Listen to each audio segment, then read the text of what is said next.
Warning: some contents may be disturbing. Viewer discretion is advised.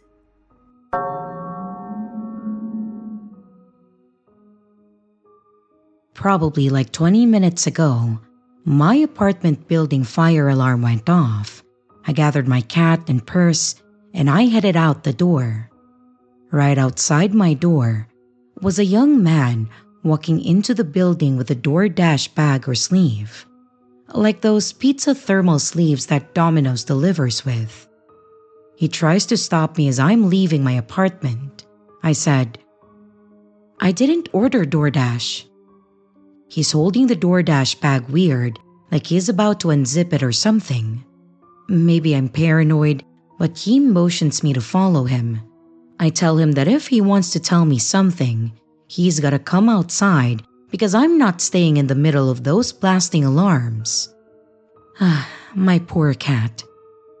But he keeps trying to motion me and says, "I set the alarm off." I immediately leave the apartment building and I walk out to the parking lot. He's still following me and trying to get me to follow him inside the building. The police car has already shown up. Usually one sits around our apartment complex at this time of night. So I go to tell the police officer about what I just encountered. He goes to investigate and look for him, but he can't find him. He's not anywhere in the entire crowd that evacuated the building. What could it possibly have been? Am I paranoid? I've been in a scenario where someone tried to lure me and act cool about it, and I ended up being assaulted. I understand that was dumb on my part, but I was very young and I had no clue how evil the world could be. And this just kind of reminded me of that. I'm worried that he now knows where my apartment is. I got inside after everything was cleared and I inspected my entire house twice. I'm paranoid. What could have that been all about?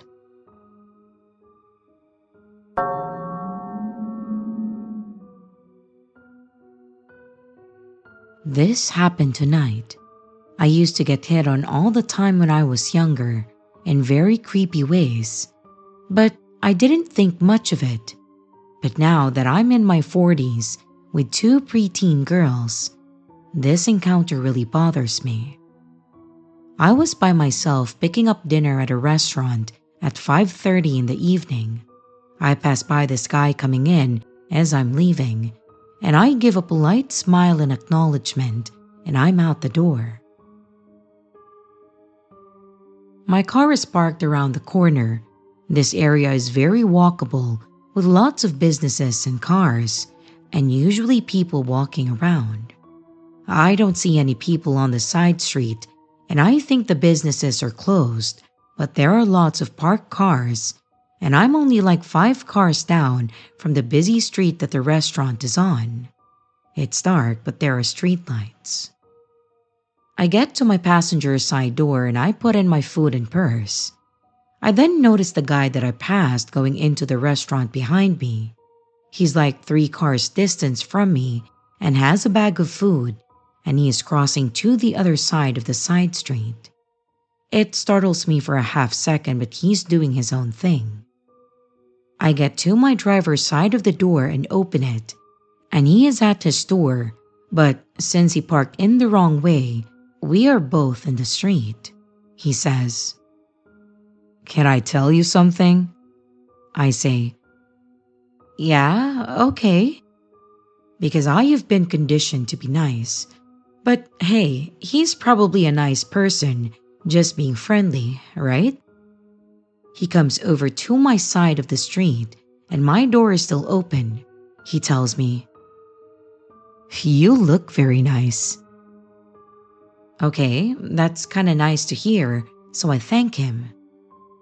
He then says, "Do you want to play my game? I play it with the girls that I think are pretty." I am paraphrasing because I don't remember the exact words. This is where my brain goes, "Oh shit, how do I get out of this?" So I tell him, No, I gotta pick up my kid, sorry. This is kinda true. My youngest is in a class and not far away, and I need to go pick her up eventually. No, it's only rock, paper, scissors. And if I win, I get a kiss, he says. I am bewildered by the request and have to have him repeat himself. The audacity to ask that in this situation, coupled with a strong accent, leaves me trying to piece it together for more than a second. I notice his other hand is in his pocket, not moving, and I realize that he could have a weapon in there. Very nicely and kind of good-natured laughing, I say, "No, I can't do that. I have a partner and 2 kids." "Well, how about a hug then?" And again, uncomfortable chuckle but friendly, "No, no hugs." "Okay, how about just the game then?" Fuck, I'm going to have to play his goddamn game to get out of here because maybe he has a weapon in that pocket. I should have just jumped into the car and slammed the door as fast as I could, but I was scared at this point, and so we play. I get rock, and he wants me to smash his scissors, which I do. I am keeping my eye on his pocket the whole time, wondering if he is going to hurt me. I say, "Alright, I really need to go and pick up my kid now. Good night." And I get in my car and leave.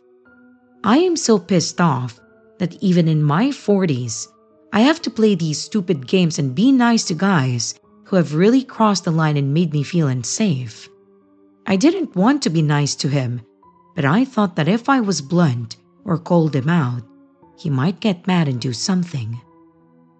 Did I avoid some sort of attack tonight, or was he just some guy who saw someone he was attracted to and took a chance?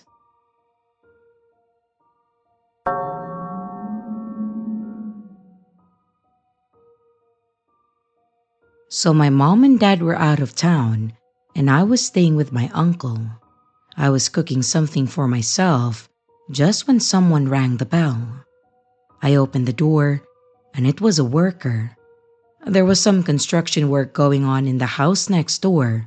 No one lives there, but the owners were just getting some work done in the house. And the worker came to my house to get a matchbox, for I don't know what reason exactly, but I gave it to him. While fetching the matchbox, I left the door open, and while I was bringing it, I saw that the man was very weirdly checking out the house. I ignored it, but it felt weird. I gave him the matchbox, but he didn't just instantly go away. He stood there for almost 3 seconds, holding the matchbox in his hand and staring at me. It creeped me out a little, but as usual, I ignored it and I closed the door. I don't know why, I just peeped through the peephole to see him, and he was still standing there ogling the door, and that scared me. I went inside and I continued my work, and 15 minutes later, the doorbell rang again. This time, my uncle checked the door, and the man was like, "Hello, your daughter helped me so much. I just wanted to return the gratitude and paint one of your rooms." That sounded a little odd to my uncle, 'cause painting a room for a matchbox? My uncle declined the offer, but the man was reluctant and he was like, "It will only take an hour. I just want to color her room and make it beautiful. Please, sir, one room won't take much time." Now, my uncle's gut feeling was giving up. He was like, "Nope, this guy is something off," so he declined it one last time. And this time, when he saw him through the peephole, he too caught him staring at the door. This was really creepy, and I don't know what his intentions were, but it definitely creeped me and my uncle out.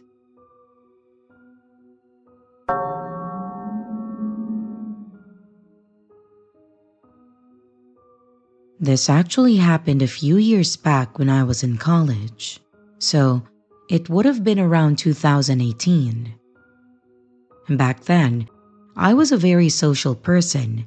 I liked to hang out in large gatherings, go out to events and etc. You get the idea. That year was actually the last year that I went to house parties, partially because of COVID and mostly because of this event. I had gone to a house party that was hosted by a really good friend of mine, Wayne. Wayne is a weird guy. He likes parties, but he's also kind of stiff. He wasn't the type to throw out wild bashes. He was the one that planned out a gathering, made sure that everyone knew the closing time was 10:30 p.m., and he kept things within what the law said was okay. The plan for this party was that it would be a small to medium-sized get-together. No more than 20 or so people total throughout the house and yard, just people that we both knew well. But as the night went on, I noticed that the count of people was definitely more than 20. I leaned over to Wayne at one point and I asked if he invited more people than what he told me. And he took a look around the party and gave a bit of a scowl. He hadn't. He mentioned that there was a group of guys that he didn't know that showed up a while ago, and that he just hadn't had the chance to talk with them because he'd been talking with everyone else. I patted him on the shoulder and mentioned that I would go talk to them if he wanted, and he said that he would really appreciate that. I walked up to the small group that was standing off to the side, just chatting among themselves, and I lifted a hand to sort of wave in a friendly way. I'm the diplomatic type. I try to keep the conversation light and casual, assuming that maybe these guys just didn't know they weren't supposed to be there. I didn't want to make a scene or be rude. They could be good guys, you know? I asked one of the guys how he knew about the party, and he mentioned a mutual acquaintance of Wayne and I, a guy named Jason. I nodded, asked if Jason told them about it, and they sort of shrugged it off and said that they were friends of his, and that's where the conversation tapered off. With that information, I went back to Wayne to let him know. And upon hearing the name, Wayne's expression changed to one of annoyance. He said that Jason had actually done this before, and that he was going to have a talk with him. Jason was actually a co-worker of Wayne's, so Wayne definitely treated him with kid gloves when it came to these things, because he didn't want to have any sort of bad blood with someone that he worked with, but I could tell that this was his breaking point. Wayne asked me to come with him just in case, and I agreed. As we walked toward the backyard, I noticed that the group of unfamiliar guys was headed in the same direction, just ahead of us, which made me feel a bit uneasy for some reason. We got outside just in time to witness the horrifying scene. That group of guys had jumped Jason.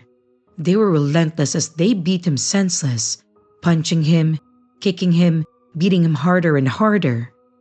It was a quick but intense assault, and after a few seconds of chaos, they just stopped. One of them leaned over Jason, who was completely motionless, and yelled, "Consider this a warning. Next time will be your last." And then, in a show of audacity that still haunts me, the group walked calmly through the party, out the front door, and all got in a car and drove off. They didn't rush, they didn't glance back, they didn't do a damn thing to hide who they were. They walked as if they owned the place, as if they were untouchable. In the aftermath, 911 was called and an ambulance arrived to tend to Jason, who I honestly assumed was dead. Thankfully, he wasn't. And despite the attack, Jason refused to identify his attackers. He claimed that he had no idea who they were and had never met them. It was pretty clear that he was covering for them for whatever reason. And nothing came of this event, At least, not to the best of my knowledge. They were never identified, and I haven't seen any of them since then. As for Jason, I haven't really seen him either. This was also the last time Wayne had a house party, which is completely understandable. We can all speculate what the hell this was, but it was pretty clear that Jason has upset someone that he shouldn't have. And I think it's best that we all just left it at that.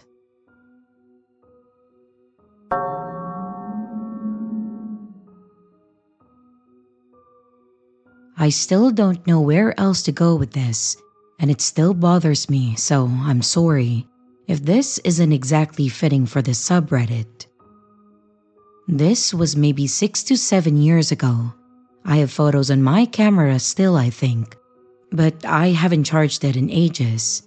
I gave up on photography. You know how it is. So I hope that you will all just trust me. We've been going on these trips as a family for a really long time now. Probably 17 years if I had to guess. I won't say where it is we go, but it's the Australian bush, just to give all of you an idea of the setting. Anyway, we've had a few creepy experiences there, but nothing inexplicable. But this event still weirds me out, and I can't really think of anything that explains it. The year of this, my sister, cousin, dad, and myself all drove up together and were the first to arrive at the house. We had to wait for my grandma to arrive with a key, so my dad sat on the deck with a beer, and my sister, cousin, and I went on a little journey. The three of us made our way to a little creek not far from the house that we nicknamed Bride of Terabithia because of a tree that had fallen and acted as a bridge for us to get across the creek. This creek never had water in it though. It was not deep or wide, and we could easily walk through it, but the tree was fun. Anyways, my cousin makes an off-the-cuff comment as we walk across the tree asking, sort of sarcastically, "Is there something dead around here?" Because of how many flies there were. And lo and behold, we get to the other side and there was something dead. We were greeted with a dead kangaroo. Nothing too jarring. I had seen plenty on the side of the road. But this one was cut clean in half. And when I say clean, I mean clean. Like it was a perfect half. There wasn't an ounce of blood on the fur, no blood on the ground, and the top half was nowhere to be found. I happened to have my camera on me, and I took some photos of it. And then, my cousin poked it with a stick, and literally hundreds of flies came out. My cousin and sister kept poking at it, trying to move it into the creek, but a fully grown kangaroo, even half of one, isn't exactly light. Their sticks broke, so I grabbed it by its tail and I pulled it into the creek so that we could bury it. But really, we just covered it with sticks and flowers. We looked around up top everywhere for the second half, or a trace of what might have happened to it, but we couldn't find anything. We ended up going back down into the creek and walking through it looking for something, and what we found only made it even more confusing. We found, if I'm remembering it correctly, 4 dead rabbits, but only their bottom halves, all lined up neatly along the floor of the creek until it reached thick brush that we couldn't walk through. Same thing with these rabbits though. No top halves to be found, no blood anywhere, and cut clean in half. I'm sorry, this was way longer than I intended, but I hope that you will all read through it and maybe give me some ideas to explain what this was.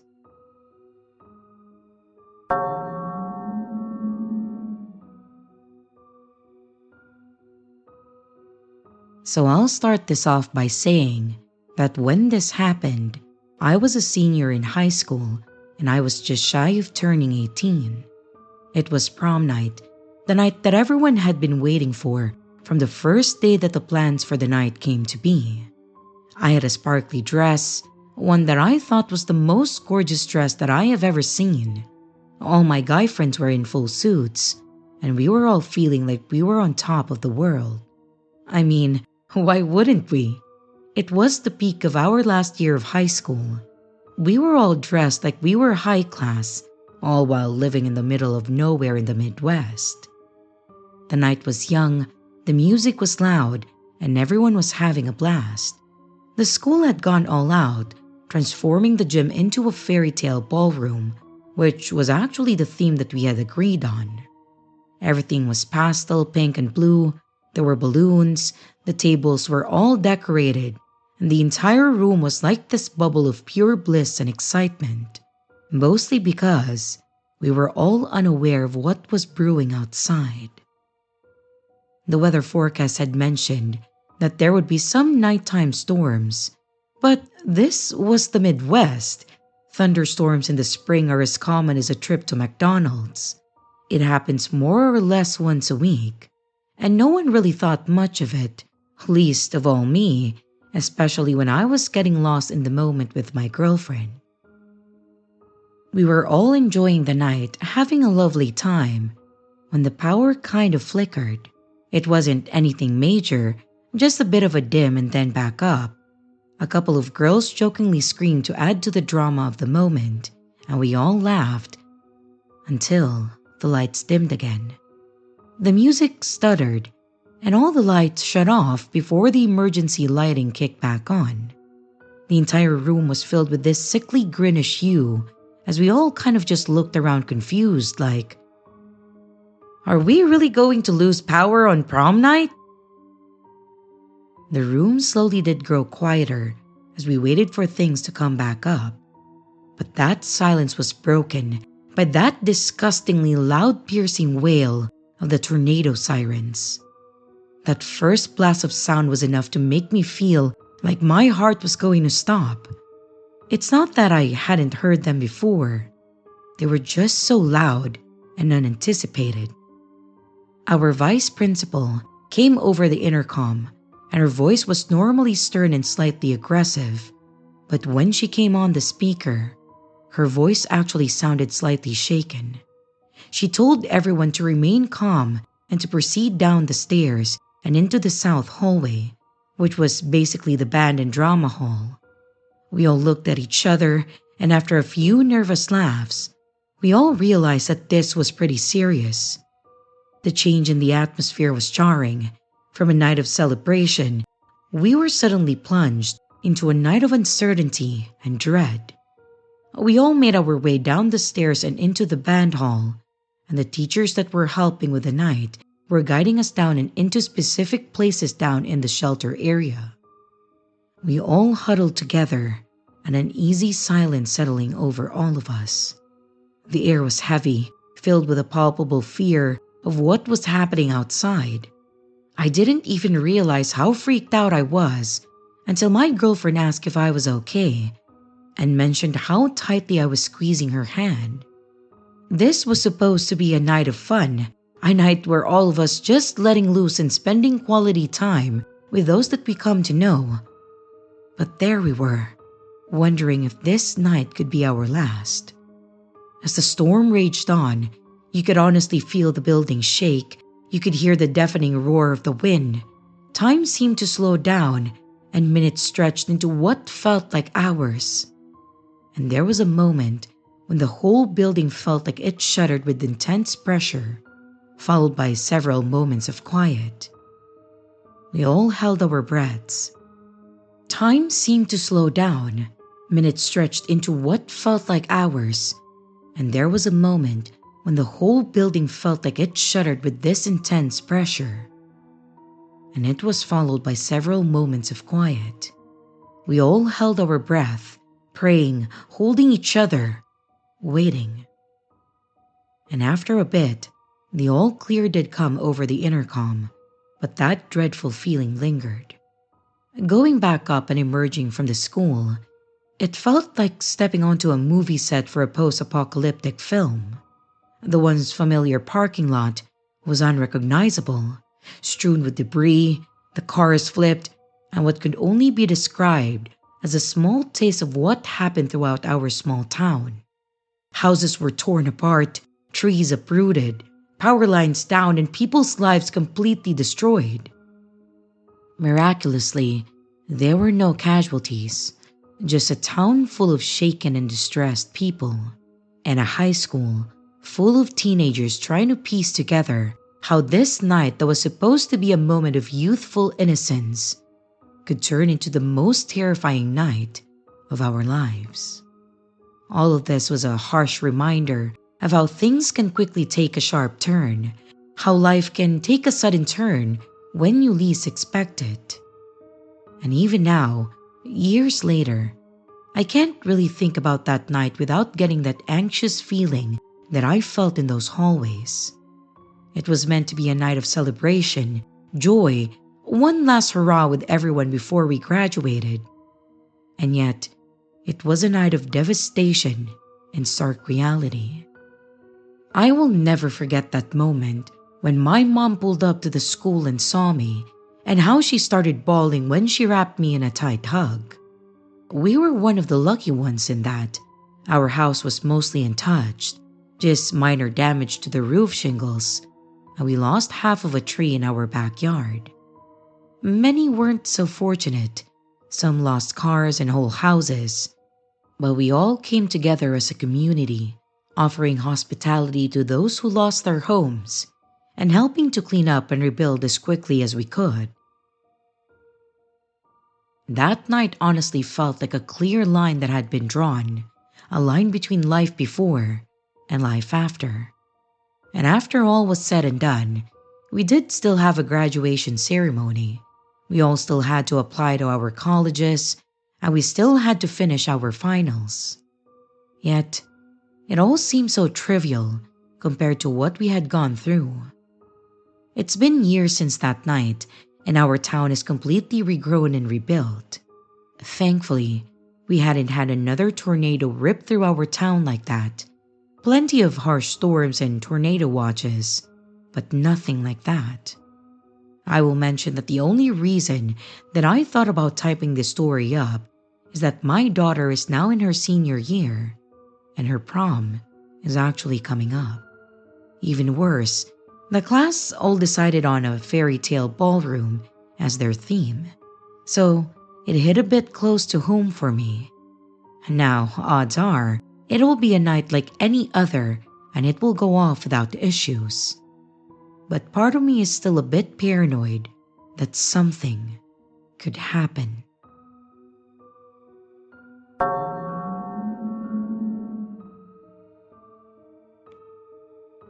Okay, so I have been thinking about this situation for a while, even though it could very much be nothing. I, a 19-year-old female, was walking in the city one day on my way to the train home, and I got stopped by a man who was roughly 10 years older than me, and he says he thinks that I'm pretty and that he would like to get my number. It caught me off guard, and I just agreed to give it to him. I guess my anxiety took over, as it was very unexpected. He then starts asking me if I live around the area, if I've driven into the city, and where my car is located if I have, and where I'm currently going and where I've just come from. It seemed odd, and his energy was just off. I told him that I had been out the night before and I'm on my way home, and he gave me a weird look of almost disgust. The way he was speaking, I thought he was going to offer to take me home because he kept saying like, "Oh, the train is so far." And I said that I may be getting an Uber, and then he was saying how expensive that would be. The questions he was asking me started to make me feel uncomfortable, and I was giving false or short answers just to end the interaction. But anyways, he tells me his name, and then the interaction is over. A few days goes by, and then he messages me. And the first thing I ask is how old he is, out of curiosity. And he says that he's 19, which has to be completely untrue. He looked much older, and there was no way that we were the same age. I then Googled search his phone number, and the name connected to it was not the name that he had given me. I'm suspicious that he gave me a fake age and name. We only exchanged a couple of messages, and I didn't respond after the Google search, and I blocked his number as well. But I can't shake the weird feeling that I got from this encounter. Am I overthinking? Or was this a potential trafficking or a kidnapping situation?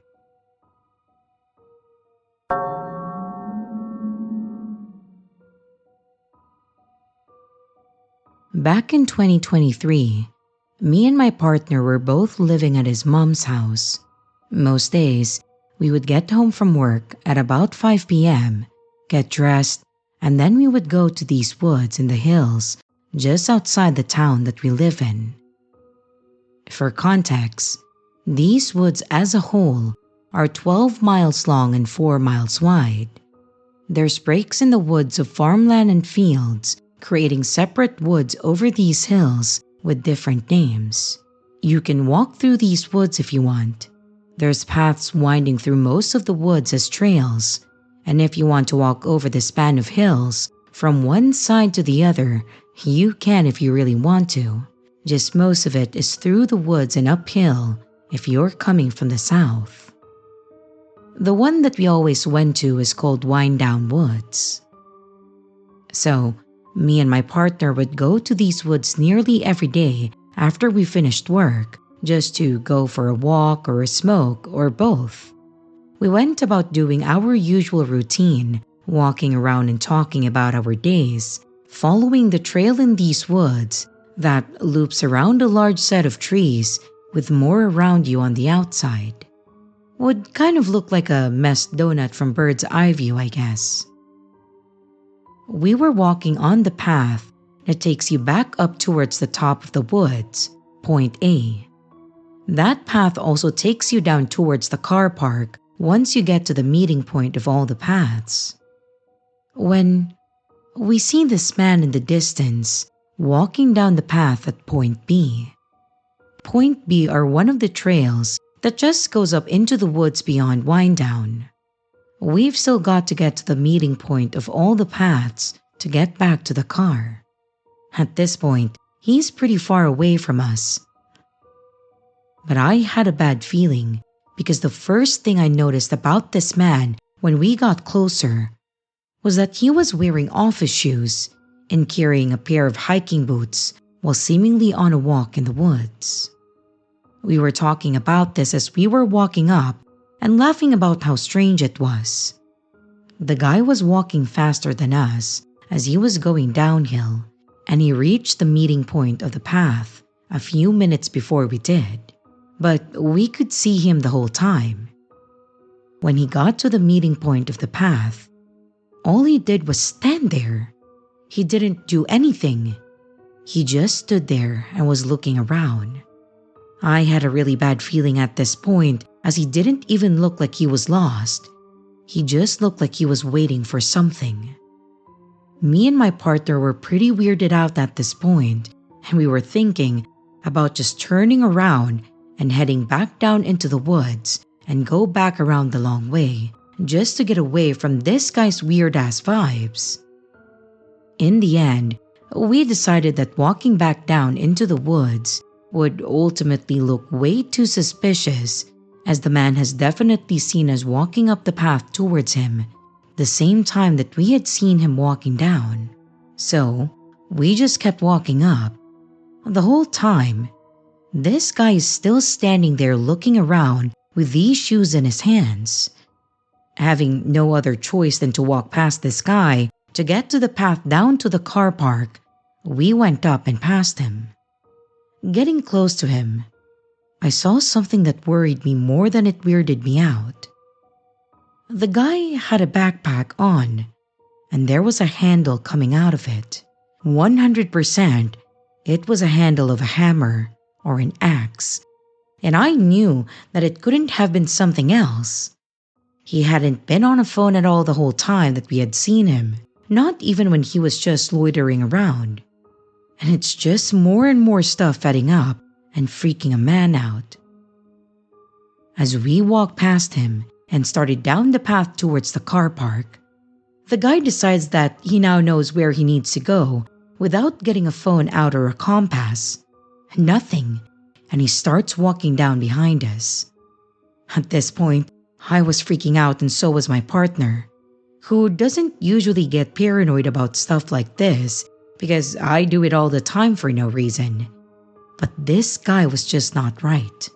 There were no other cars in the car park but mine, so he had no reason to be walking there. We were walking as fast as we could without running away from this guy. And after what felt like a lifetime, we got to the car, locked the doors, and then drove off. I didn't even look back. And to this day, I think about that guy and how strange he was acting. But then again, I think about how strange we were probably acting, and maybe the poor guy was simply on a walk. Well, cut to just the other week, and me and my partner are at our friend's house for their birthday, just hanging out, meeting their other friends that we haven't met before and just having a blast. But as usual, with every small group hangout, it got late and we started talking about weird experiences that we had and our spooky encounters. Obviously, we told everyone about our encounter with this really strange man in the woods. A couple of the girls at this hangout work at a reserve called Fincourt. It's one of the woods in the hills that I've been talking about. They seemed pretty rattled by this story that we had told and said that they had one that would make it worse, but they had to tell the group now. Plus, we needed to hear it. One evening at work, E was on a closing shift with her manager, and they had been cleaning up the cafe and doing final checks, when E's manager tells her that he's good doing the rest by himself and that she can just go home. Who doesn't want to hear that, right? So, off she goes to her car. She sits there for a bit to chill and roll a cigarette before driving home. And later that night, she gets a text saying, "Don't ask, just don't come into work tomorrow." E finds out that after she left work, her manager had finished cleaning up like he said and gone to his car to leave. Getting into his car, a man approached him from out of the woods and then started wrestling with him, trying to steal his car keys. Managing to get the man off and get into his car, the manager drove away and called the police. After talking to the police, they connected some dots of a call that they had earlier that evening from a concerned neighbor living in a village a couple of miles from Fincourt. They reported a suspected burglary of one of their neighbors. Another call from a mental health institute in town, about as far away as ours from these woods, from the opposite direction, saying one of their patients had escaped. Turns out, after the police put the whole story together, this man escaped, got a haircut, and then walked miles to this village in the middle of nowhere. They broke into this house that he thought was abandoned. It was actually the home of an elderly couple, and the man was completely disabled and wheelchair-bound, and his carer was his wife. The man murdered the elderly lady and just left the man in the house before leaving and walking into the woods, wandering around and looking for someone with a car that he could steal. That's when he ended up at Fincourt and tried to take the manager's car, then running off into the woods again to find someone else. Me and my partner are sure that this is the same man that we saw acting suspicious at Wind Down all that time ago, as their story was from the same month as ours. And the time frames matched up perfectly to when we would have seen him after he had tried to steal the manager's car and then ran back off into the woods again. The police caught him the next day, just wandering around the woods up there. He was following us back down to the car, but who's gonna jump two guys in an open space where one of us could have easily made it to the road? I think he was trying to freak us out and get us to go back into the woods when he stopped at that meeting point and was loitering around. I don't know. This still horrifies me to this day, and I just needed to get it off my chest and share this with someone. I'm sorry if this is extremely long-winded and badly written. I promise I was doing my best to explain the story well, and I tried to explain the layout of the woods as best as I could.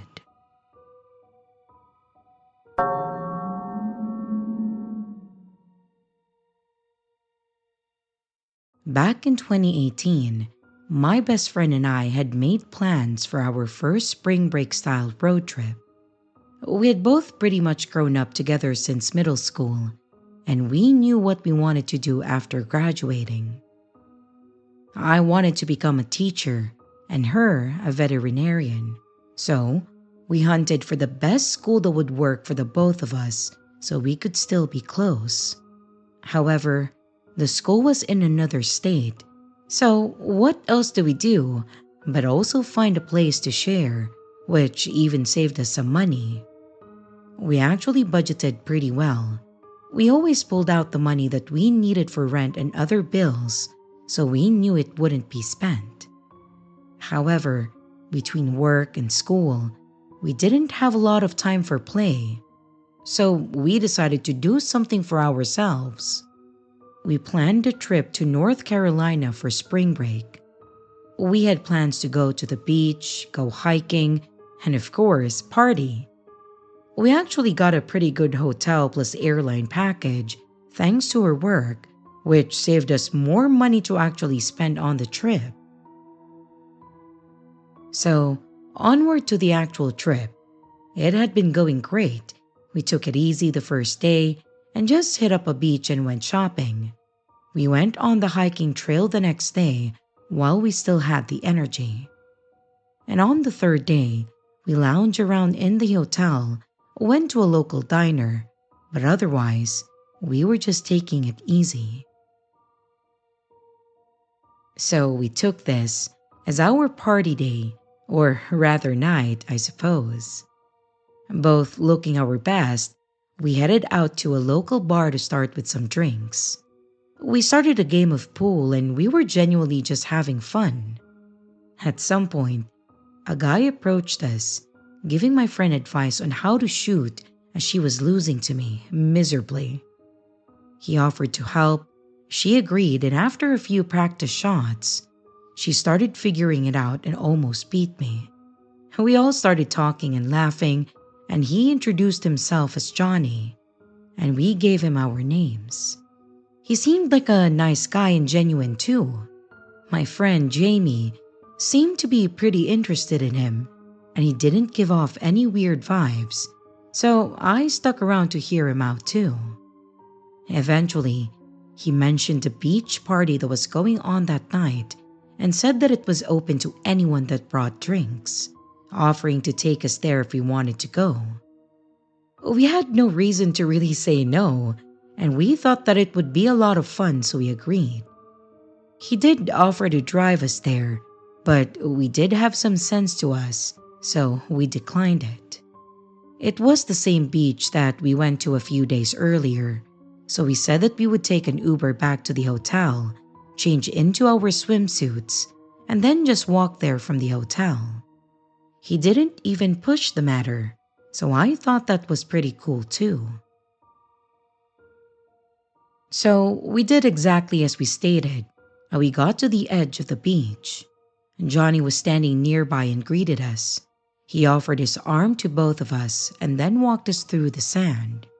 We could see a group of people near a fire.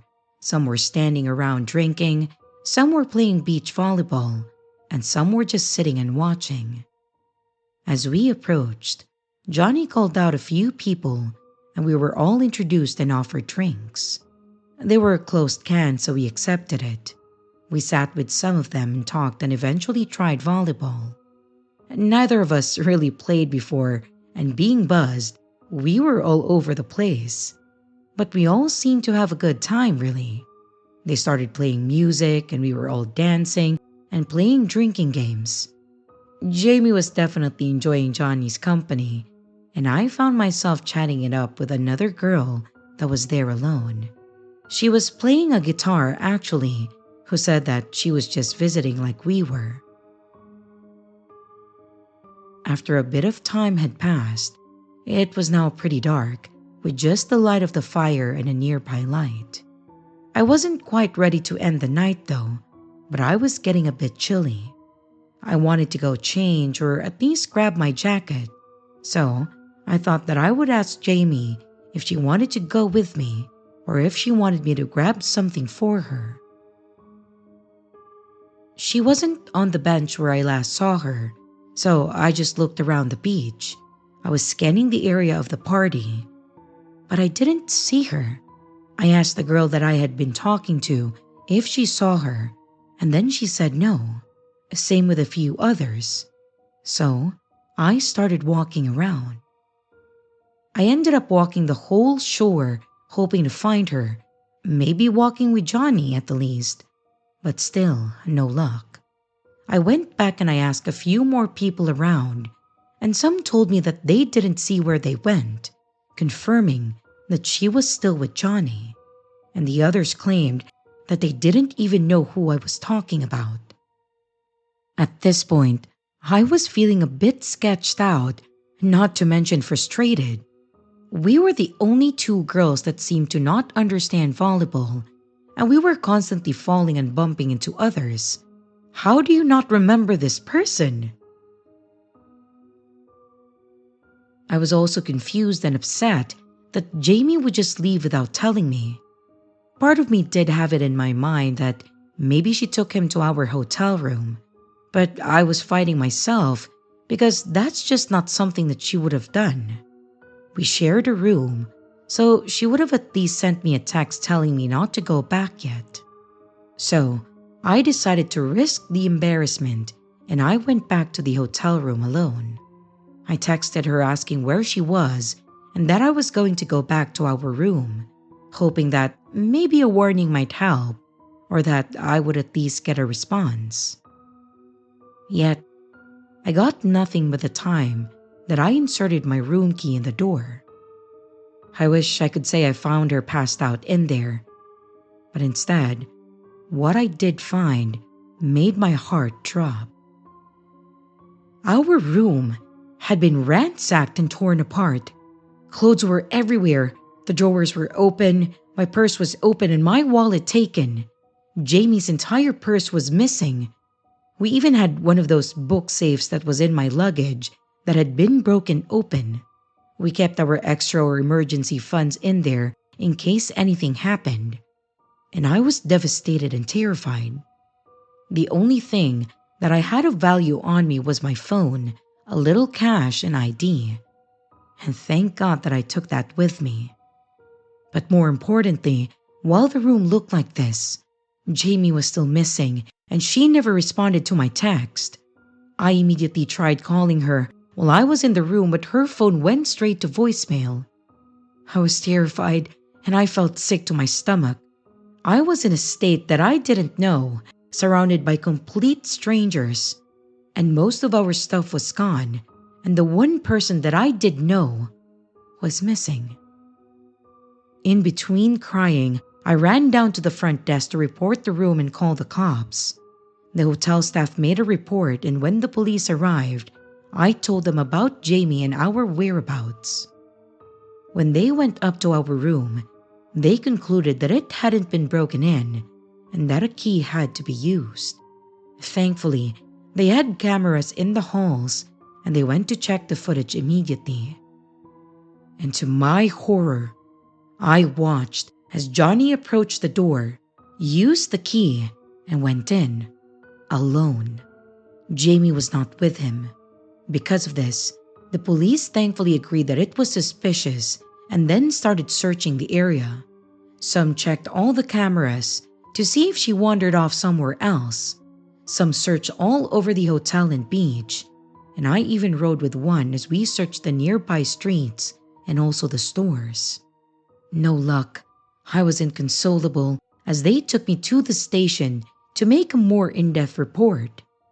One of them drove me back to the hotel, and surprisingly, they offered me a new room since one of the keys was obviously stolen. I accepted, thinking maybe she would show up in our old room, or maybe Johnny would come by again and we would be able to question him. That was a sleepless night.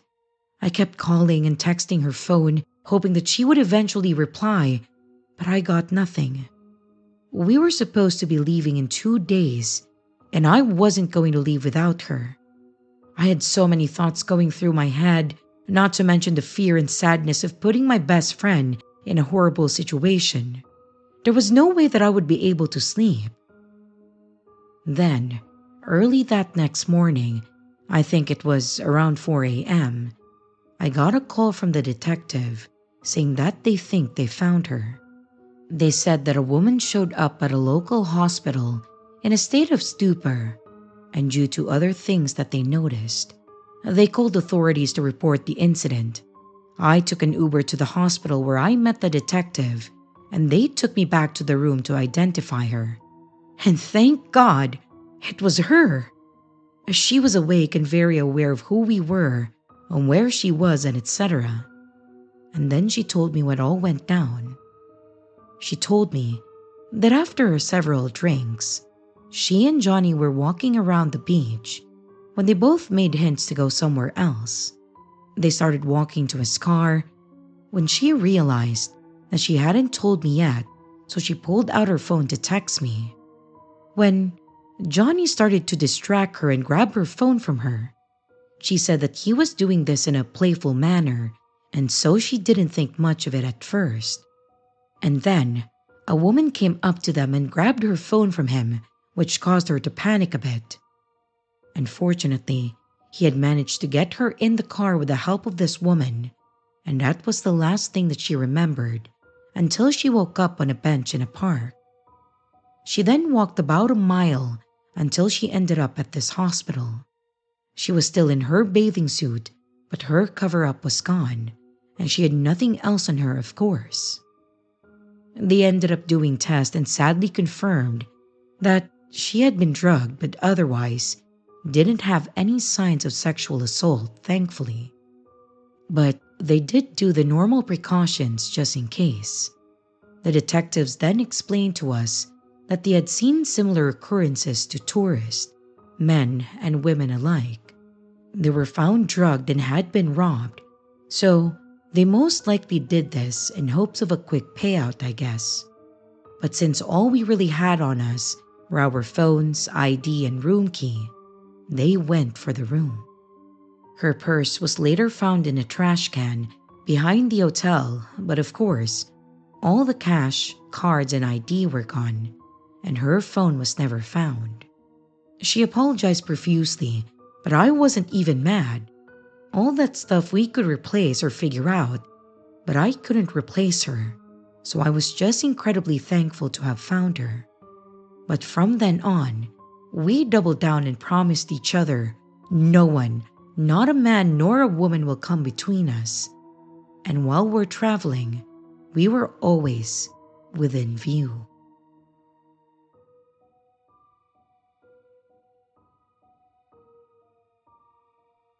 And here's the riddle for this video.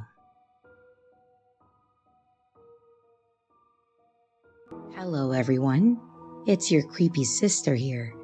Thank you so much for watching the video. I really appreciate it.